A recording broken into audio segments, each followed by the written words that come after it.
Bonjour et bienvenue dans cette deuxième vidéo sur la série du Royaume, sur la chaîne Épouse glorieuse de Christ. Nous avons vu l'identité du Royaume durant la première vidéo. Nous allons voir maintenant... Oui, nous avons aussi vu qu'il y avait un roi, Jésus-Christ. Nous allons parler maintenant, et qu'il y avait des sujets, nous allons parler maintenant de la mission de Jésus-Christ et aussi de la mission de ces sujets qui font partie du Royaume. Alors, au niveau de la mission... Jésus-Christ est venu pour faire un certain nombre de choses. Et on va se plonger dans la parole pour bien cerner la chose et pas dire de bêtises. Dans Luc 4, 18, la Bible dit que Jésus a été envoyé oint. Il a été oint pour annoncer la bonne nouvelle à qui d'abord? Aux pauvres, guérir ceux qui ont le cœur brisé, proclamer aux captifs la délivrance et aux aveugles le recouvrement de la vue, renvoyer libres les opprimés. Amen. Ça, c'est une partie de sa mission qui est bien expliquée ici. Et vous voyez, d'abord, on parle bien des pauvres, des exclus de la société. C'est la bonne nouvelle. Guérir ceux qui ont le cœur brisé, c'est toutes les dépressions, c'est tous les gens qui souffrent de rejet, c'est tous les gens qui ont des blessures intérieures, les blessures du cœur qui sont très graves, très importantes. Et puis les captifs, eh bien, quelque part, ce sont des prisons dans lesquelles les gens sont enfermés. Il faut les délivrer. Et les aveugles, c'est le recouvrement de la vue, renvoyer libres les opprimés de toutes sortes d'oppressions.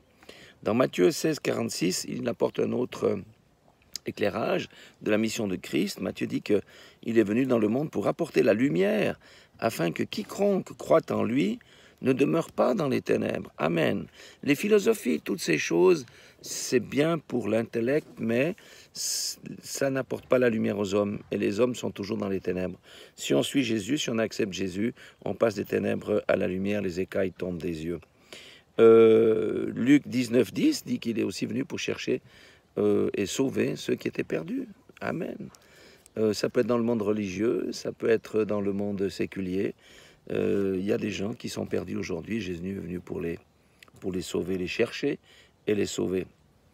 Matthieu 11, 28 nous donne quelque chose d'autre qui est vraiment en relation, on veut dire, avec la Suisse, parce que vous savez que la Suisse est le pays du travail, mais c'est aussi le pays du burn-out, hein? Et Matthieu 11, 28 dit que Jésus est venu pour donner du repos à ceux qui sont fatigués et chargés. Amen. Jésus est venu pour nous délester du poids que nous avons et qui nous empêche de vivre correctement. Dans Luc 5, 31, il est dit aussi, il est venu appeler les pécheurs à la repentance. Pas les justes sont déjà justes, mais c'est les pécheurs que Jésus est venu chercher. Il est venu chercher celui qui est perdu. Donc il appelle à la repentance. La repentance, c'est pas simplement être désolé pour les choses qu'on fait, mais c'est changer de style de vie, c'est changer de direction. Luc 15, 15 dit qu'il est venu chercher la brebis perdue. Mais oui, ceux qui connaissent le Seigneur, vous connaissez les troupeaux de brebis, lui il est le berger. Il est venu chercher celle qui est perdue, ça veut dire qui est sortie du pâturage. Et Jean 10, 16, c'est prophétique, il dit qu'il est venu rassembler les bergers d'autres bergeries, les brebis d'autres bergeries.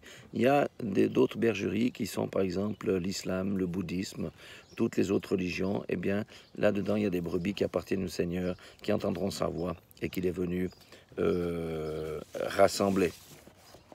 Voilà l'ordre de mission du Seigneur Jésus-Christ.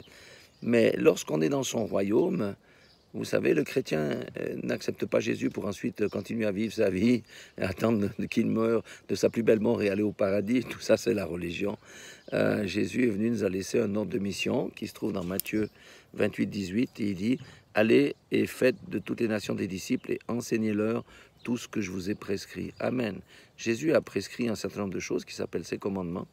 Eh bien, nous allons voir ça dans les prochaines vidéos. Mais n'empêche que tous ceux qui appartiennent au royaume de la lumière, au royaume de Dieu, qui se disent chrétiens, ont pour mission d'aller faire des nations, des disciples, et d'enseigner ce que Jésus-Christ a dit. Amen.